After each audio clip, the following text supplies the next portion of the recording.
संसद का मॉनसून सत्र कल यानी 21 जुलाई से शुरू हो रहा है। ये संसद सत्र भी हंगामेदार रहने वाला है और उसकी बानगी आज बुलाई सर्वदलीय बैठक में ही देखने को मिल गई है।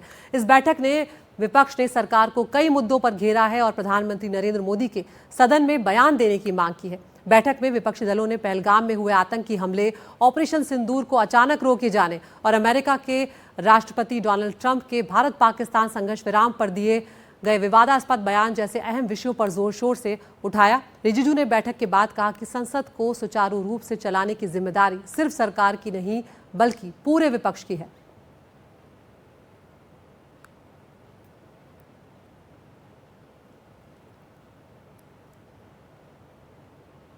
टोटल 51 ग्रुप से 54 मेंबर्स आज पार्टिसिपेट किए और 40 लोगों ने अपना पार्टी का तरफ से मत रखा है।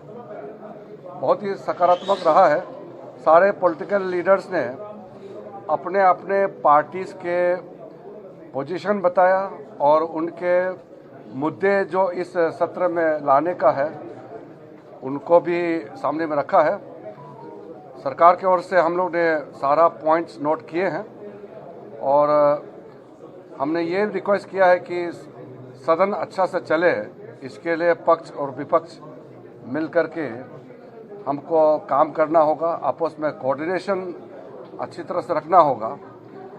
हम पॉलिटिकल पार्टीज अलग अलग विचारधारा का हो सकता है, मगर पार्लियामेंट का सदन अच्छी तरह से चले ये सबका जिम्मेदारी है। जिस तरह से बिहार में SIR स्पेशल इंटेंसिव रिवीजन हो रहा है वोटर लिस्ट का, वो आप सब देख रहे हो।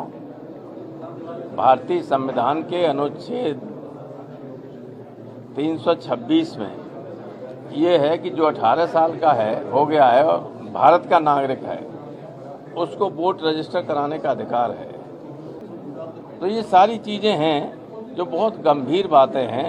इन पे मुझे नहीं लगता कि गवर्नमेंट कोई चर्चा कराएगी। ये हमेशा इस तरह की मीटिंग होती है चुनाव से इसके पहले, सेशन से पहले, और उस पर अमल कभी नहीं होता है। हमारी पार्टी बिल्कुल मानती है कि जो भी सिटीजन है उसको वोट मिलने का अधिकार होना चाहिए।